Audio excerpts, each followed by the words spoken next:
अगर आपके पास bamboo lab का A1 प्रिंटर है तो आज का वीडियो आपके लिए काफ़ी अच्छा हो सकता है, क्योंकि मैंने अपने इस 3D प्रिंटर के लिए कुछ अपग्रेड्स 3D प्रिंट किए हैं और सबसे बड़ी बात, ये सभी के सभी प्रिंट्स फ्री हैं।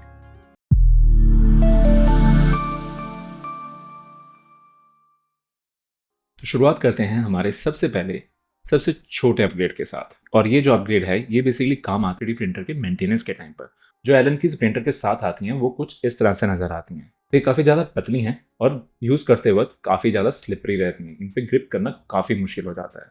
तो इसको जो मैंने अपग्रेड किया है वो है एलन की ग्रिप के साथ।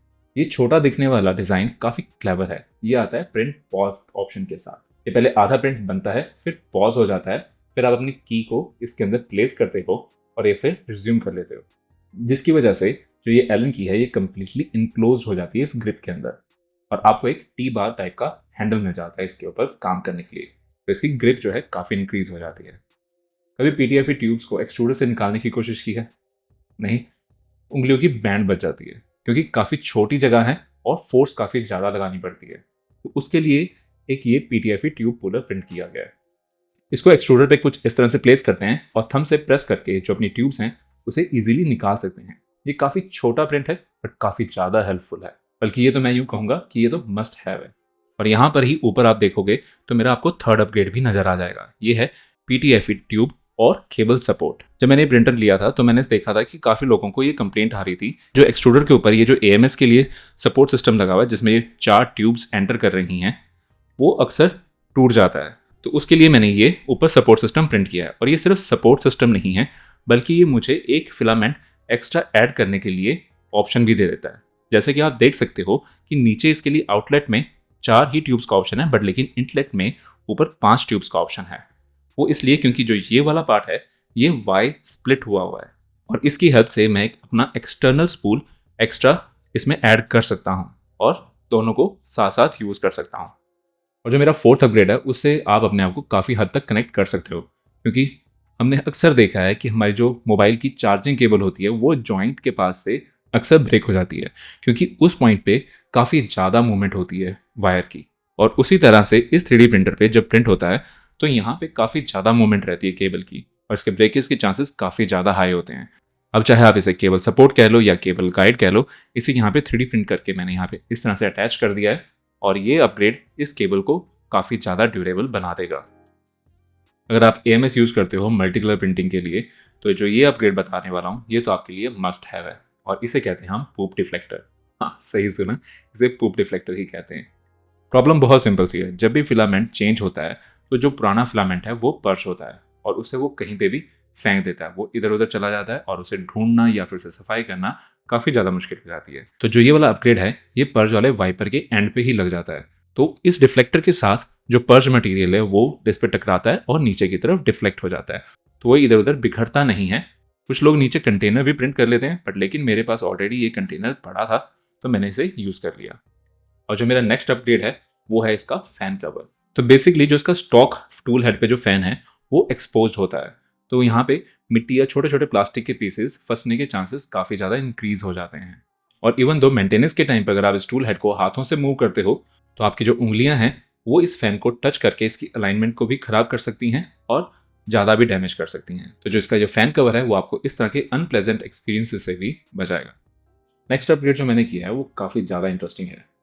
आप लोगों ने अक्सर सोशल मीडिया पे देखे होंगे कुछ इस तरह के टाइम लैप्स, और जो इस तरह के जो टाइम लैप्स है उन्हें बनाने के लिए हर लेयर के बाद में एक फ़ोटो क्लिक की जाती है और जब उसे सीक्वेंस में चलाते हैं तो कुछ इस तरह से नज़र आते हैं। हालांकि प्रिंटर में भी एक कैमरा अवेलेबल है और वो टाइम लैप्स उसमें भी बनाता है, बट लेकिन वो कस्टम एंगल्स नहीं होते और इतने इंटरेस्टिंग नहीं लगते। और कस्टम एंगल्स के लिए हमें चाहिए एक एक्सटर्नल कैमरा, और एक्सटर्नल कैमरा जैसे कि हमारा एक मोबाइल फ़ोन। और पिक्चर्स क्लिक करने के लिए हम यूज़ करते हैं कुछ इस तरह के ब्लूटूथ शटर्स। तो ये मैंने मेकर वर्ड से एक मॉडल डाउनलोड किया। हालांकि मेरे पास ये सेम जो ब्लूटूथ शटर है वो नहीं है, तो मैंने जो इसका नीचे का जो पार्ट है जहाँ से ये प्रिंटर के साथ अटैच होता है वो सेम रखा है और अपने इस ब्लूटूथ शटर के अकॉर्डिंगली ऊपर का जो पार्ट है वो मैंने कस्टम डिज़ाइन कर लिया। और टूल हेड पे ये एक 3D प्रिंटेड पार्ट और है जो कि इस ब्लूटूथ शटर के बटन को प्रेस करता है हर लेयर के बाद में। तो ये कुछ काम करता है इस तरह से। और इस सारे फंक्शन को काम करवाने के लिए हमारा जो जी कोड है टाइम लैप्स का उसमें थोड़े से चेंजेस करने पड़ते हैं। ये थे मेरे सारे 3D प्रिंटर के अपग्रेड्स और मेरे पास AMS लाइट भी है, तो मैंने उस पर भी कुछ अपग्रेड्स किए हैं। तो सबसे पहले जैसे मैंने बताया कि 3D प्रिंटर में यहाँ पे मूवमेंट ज़्यादा होने की वजह से जो वायर है उसके ब्रेकेज के चांसेस बढ़ जाते हैं। उसी तरह से जो ये PTFE ट्यूब है, या तो ये लूज हो जाएगी या अपने टू एंड फ्रो मूवमेंट की वजह से इस पार्ट को डैमेज करने के चांसेस इंक्रीज हो जाते हैं। तो उसके लिए मैंने ये एक पार्ट प्रिंट किया है। अब चाहे आप इसे PTFE ट्यूब सपोर्ट कह लो या PTFE ट्यूब गाइड कह लो, ये बेसिकली जो इसकी अलाइनमेंट है PTFE ट्यूब की, ये मेंटेन रखता है और जो यहाँ पे कनेक्ट होती है इस पार्ट के साथ, इस पर स्ट्रेस नहीं आता। तो इसके जो इसकी ड्यूरेबिलिटी है वो और ज़्यादा इंक्रीज हो जाती है। अब चलते हैं अपने सबसे बड़े अपग्रेड की तरफ, वो है मेरा ये AMS एनक्लोजर। और इसे प्रिंट करने में मुझे अप्रॉक्सीमेटली 20 आवर्स लगे हैं। और ये थोड़ा सा टेक्निकल है प्रिंट करने में, तो हो सकता है आप गलती से डुप्लीकेट पार्ट्स प्रिंट कर लो और वो आपके बाद में इस्तेमाल में ना आए, और इस तरह से आप अपने जो मटेरियल है वो वेस्ट कर सकते हो। तो प्रिंट करने से पहले एक बार इसके जो डिस्क्रिप्शन है इसके पेज पे, वो अच्छे से पढ़ लेना और डबल चेक कर लेना कि आपको कौन कौन से पार्ट्स प्रिंट करने हैं। तो अब इसका फ़ायदा क्या है? तो जो इनक्लोजर है ये आपके फिलामेंट को डस्ट और मॉइस्चर से बचा के रखता है, जो आपके प्रिंटिंग क्वालिटी को काफ़ी बुरी तरह से इफेक्ट कर सकती है। और आप यहाँ पे देख सकते हो कि इसमें एक डेसिकेंट होल्डर भी है, जो कि मॉइस्चर को अपने अंदर अब्जॉर्व करते हैं। और जो डेसिकेंट है वो बेसिकली आसपास की हवा को थोड़ा ड्राई रखेगा, उसमें ह्यूमिडिटी का जो लेवल है वो कम रहेगा, तो जो फिलामेंट की जो क्वालिटी है वो भी मेंटेन रहेगी। ये अपग्रेड थे मेरे प्रिंटर और AMS लाइट के। तो अब देख लेते हैं कि मैंने स्टोरेज के लिए क्या किया हुआ है। स्टोरेज के लिए मैंने सिर्फ 2 ही प्रिंट कर रखे हैं फिलहाल के लिए, और वो दोनों ही प्रिंट्स काफ़ी छोटे छोटे प्रिंट्स हैं। तो ये है एक फिलामेंट स्पूल होल्डर।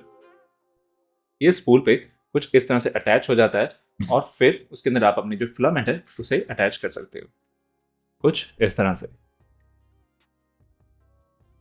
तो इससे होता क्या है, बेसिकली जो फिलामेंट का जो एंड है वो एक अपनी जगह में मेंटेन रहता है और ये आपस में टेंगल नहीं होते। अदरवाइज अगर ये टेंगल हो जाए तो जब हम 3D प्रिंट करते हैं तो ये आपस में टेंगल होकर या उलझ कर तो जो प्रिंट है हमारा वो रुक जाता है। तो ये उस चीज़ को मेंटेन रखता है। और जो मेरा सेकंड अपग्रेड है स्टोरेज के लिए वो है ये डेसिकेंट होल्डर। ये बेसिकली एक जालीदार कंटेनर है, इसके अंदर आप डेसिकेंट को स्टोर कर सकते हो कुछ इस तरह से, और उसके बाद में इस लिड को क्लोज करके, तो नेक्स्ट टाइम जब आप फिलामेंट स्टोर करो तो कुछ डेसिकेंट इसमें डालकर इसके साथ स्टोर कर लेना। तो इससे आपकी जो फिलामेंट की जो लाइफ है वो मेंटेन रहेगी। तो ये थे कुछ ऐसे अपग्रेड्स जो मुझे लगता है काफ़ी ज़रूरी हैं। और सबसे बड़ी बात कि ये सभी की सभी फ्री हैं और इनकी जो लिंक्स हैं वो आपको नीचे डिस्क्रिप्शन में मिल जाएंगे। अगर आपके मन में भी 3D प्रिंटिंग को लेके कोई सवाल हो तो आप नीचे कमेंट सेक्शन में पूछ सकते हो। और आप मुझे फॉलो कर सकते हो मेरे सोशल मीडिया हैंडल्स पे, जिनके लिंक्स आपको नीचे डिस्क्रिप्शन में मिल जाएंगे। तो इस तरह की 3D प्रिंटिंग पे वीडियोस मैं लाता रहूँगा। तो वीडियो को लाइक करें, शेयर करें, चैनल को सब्सक्राइब करें और हाँ, बेल आइकन जरूर प्रेस कर दीजिएगा ताकि आने वाली वीडियोस की नोटिफिकेशंस आपको मिलती रहें। मिलते हैं अपनी अगली वीडियो में, तब तक के लिए आप मुझे इजाज़त दें। नमस्कार।